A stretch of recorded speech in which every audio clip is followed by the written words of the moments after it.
Stacey Abrams is a political activist who made international headlines for her crucial role in the election of US President Joe Biden. She led the Democratic effort to flip the traditionally Republican state of Georgia. Let's get to work, thank you. She studied law at Yale University, then entered politics in 2006. She ran unsuccessfully for governor of Georgia in 2018. In our Georgia, no one would be unseen, no one is unheard, and no one is uninspired.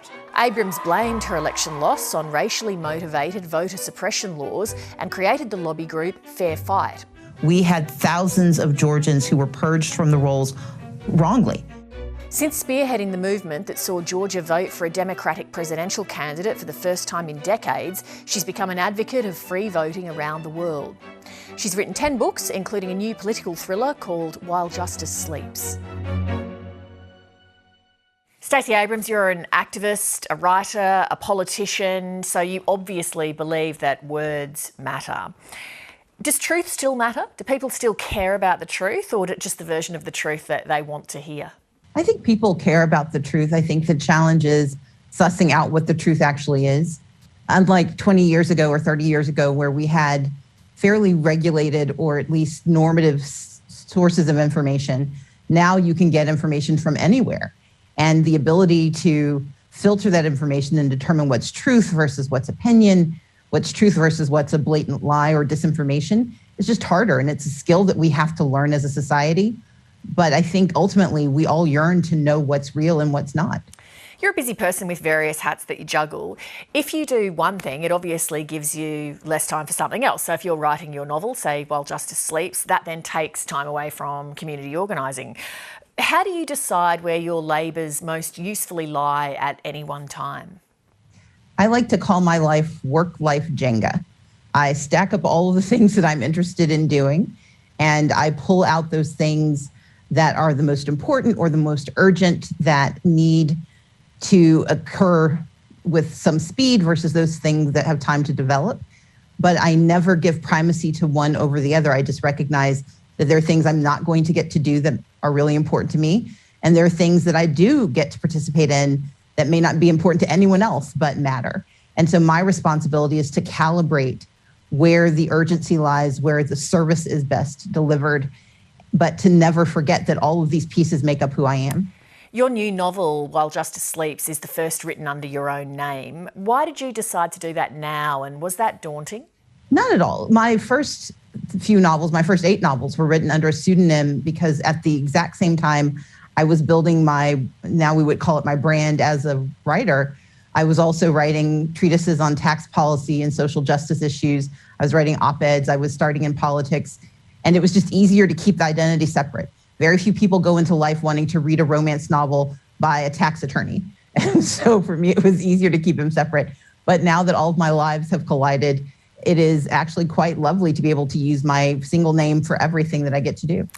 The backdrop to this novel is the US Supreme Court. American politics of recent times would show that many Americans don't feel that justice serves them very well, that their political leaders don't serve them very well, that the system doesn't really work very well for the ordinary American. What do you think? I started writing While Justice Sleeps more than a decade ago.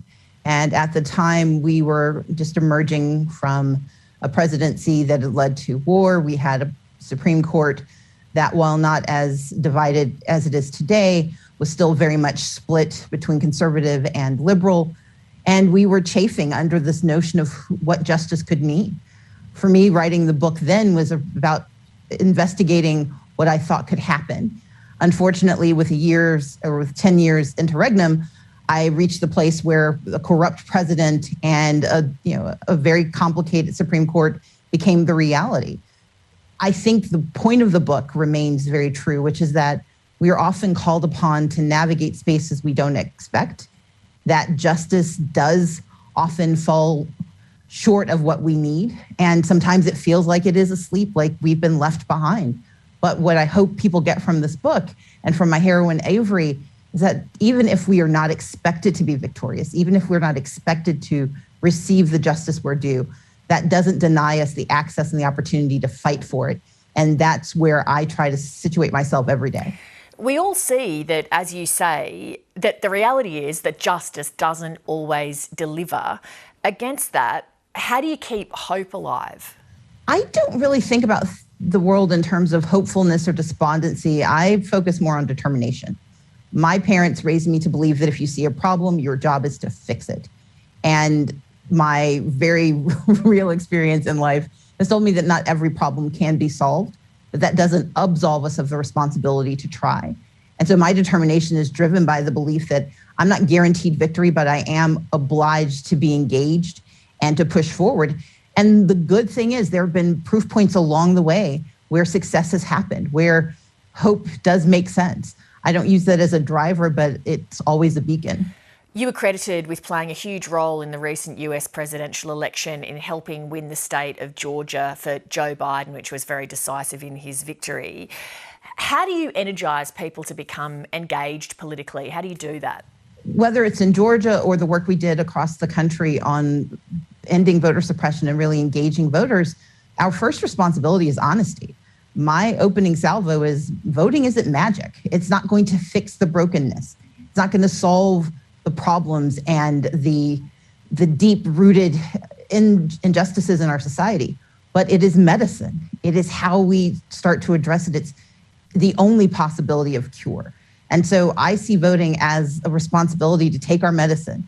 And we've got to take it again and again, because if we stop taking our medicine, those ills, those isms, those challenges will return in force.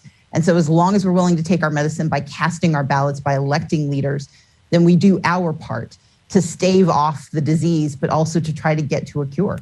Do you think that President Biden's going to be able to reunite America? The divisions exposed in recent years look pretty sharp. We have to remember that this nation has always been divided along lines of race and class and geography, and those things never disappear in their entirety. They are certainly sharper and I would say more acerbic than any time I've seen in my lifetime. But we have to recall that this isn't new. It's a new iteration of it. And what I think we can expect of President Biden, what I think he's demonstrated, is that if he focuses on the places that can pull us together, if he can heal the parts that exacerbate the challenges, such as the pandemic and the economic and racial harms that it revealed, if he can invest in racial equity, but also invest in a larger notion of what it means to be an American, that he creates points and pockets for us to come together. And we are seeing that happen.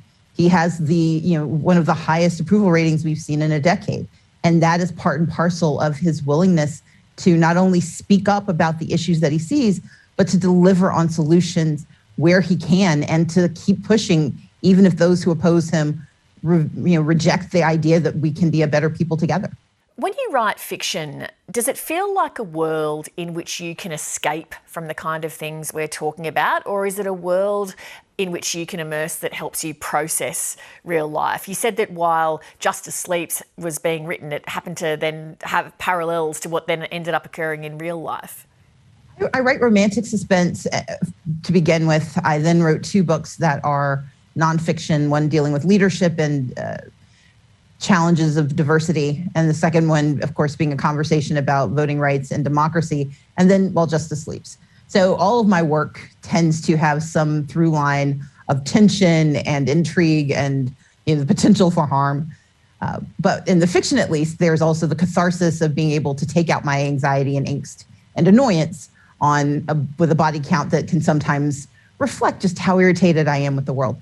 But more than anything, what I love about being able to write is this ability to explore these other worlds, to not simply escape, but to create a new world, to create new ways of dealing, to create new rules of navigating, but also to really think through where I stand and how I believe the world and society should operate. And whether I do it through a romance novel or through a legal thriller or as a politician, it's all about crafting the worlds we want to be in.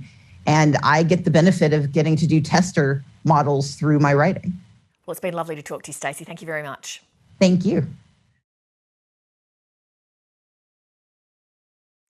Hi, I'm Leigh Sales. Thanks for watching this story. If you'd like to watch more of 7:30's stories, they are on the left of your screen. And tap on the button below to subscribe and get the latest from ABC News.